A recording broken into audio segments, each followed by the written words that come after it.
텅 빈 공간. 제목: 영혼 안에 있는 한 생명. 내 생각을 지켜보고 감정을 느끼고 반응을 관찰하라.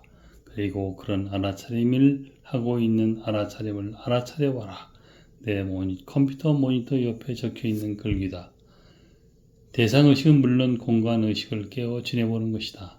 일상 거의 무의식적이고 습관적으로 내가 생각하는 것이 나이고 나의 감정과 반응은 나이였다. 이제는 마음을 기능이나 도구 이상으로 대화하지 않기로 했다. 진정한 나는 몸이나 마음에서 나오는 것이 아니었다. 진정한 나가 안 보이고 체험이 안 되기에 대부분 몸이 어떠함이나 마음이 어떠함이 바로 나의 정체성이 되고 있었다. 생각을 지켜보고 감정을 느끼고 반응을 관찰하고 알아차리는 아주 단순하고 간단한 행위는 에고로 사느냐 아니면 진정한 자아로 사느냐를 나누는 출발점이라고 볼 수 있다. 2차 창조 어리잉빙을 진정한 자아로 알고 있는 분들은 생각을 지켜보고 감정을 느끼고 반응을 관찰하고 알아차리는 행위를 반드시 하게 되어 있다. 왜냐하면 그것이 에고의 잠자고 있는 의식을 깨워 초롱초롱 주의 집중하는 살아있는 있음인 어리잉빙으로 사는 삶이기 때문이다.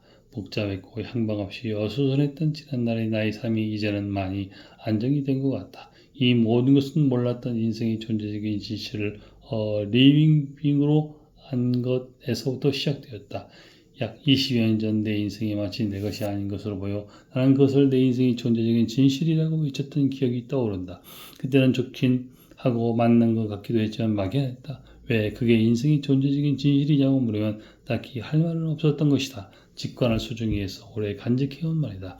어린 시절 마냥 즐겁고 행복했고 학창시절 바탕이 부족했지만 열심히 공부했고 사회에 나와 해보고 싶은 건 거의 다 해본 것 같고 어찌 보면 내 선한 욕심이 너무 커 양이 탈을 쓴 목자를 가까이 하는 바람에 철저히 마음은 상처받고 몸도 망가졌다.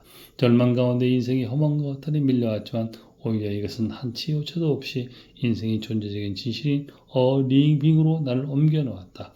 대안은 반드시 죽어야 하는 삶이기에 좀 더 산다고 큰 의미가 있을까 마냐는 그런 없어지고 사라지는 삶 너머에 영원히 없어지지 않는 영원한 생명이 있었다. 누구든지 지금 당장이라도 자기 자신이고 진정한 자아인 본질에 다가갈 수 있다. 이런 길이 있음을 이미 보여주고 살아가신 분들이 있었지만 그분들이 가르침을 너무 가벼이 여기거나 심지어는 곡해하는 경우도 있어서 제대로 전달이 안 되었다. 그런데 이 방법을 한번 써보면 누구든지 그곳에 닿을 수 있을 것 같다. 자기 생각을 지켜보고 감정을 느끼고 반응을 관찰하고 그리고 그런 알아차림을 하고 있는 알아차림을 알아차려보는 것이다. 자신이 마음이 하고 있는 것을 관찰하는 동안 생각은 중지된다. 즉 무심의 공간이 생긴다. 이 무심의 공간은 곧이어 형상 없는 보이지 않지만 분명히 있는 존재의 영역으로 인도한다. 이곳은 그냥 있음만으로 부족함이 없는 곳이다. 성경은 이것을 어리잉빙이라고 적어놓고 예수님은 이를 나 있음이라고 했고 모세는 스스로 있는 자 I am that I am이라고 했다. 지금 하고 있는 생각만 중지해도 이곳에 접근할 수 있다. 생각을 중지하면 역시 무심의 공간이 생긴다. 생각의 홍수 속에서 헤어나지 못하고 더욱이 그 생각이 자신이 되건 에고적인 삶으로는 시간 차원을 벗어난 영원한 삶을 누리는 곳에 다다를 수 없는 것이다. 형상 있음으로 살아온 누구나 죽는다. 그 죽는 순간에 영원한 삶이 보인다. 그런데 익숙하지 못했기에 놓칠 것이다. 하지만 형상 있음으로 살아가면서 형상 없음으로 삶이 사라지면 죽는 것은 형상이 있음이고 형상 없음으로 인생의 본질인 어리잉은 살아있는 있음으로 영혼 안에 있는 한 생명으로 포함될 것이다.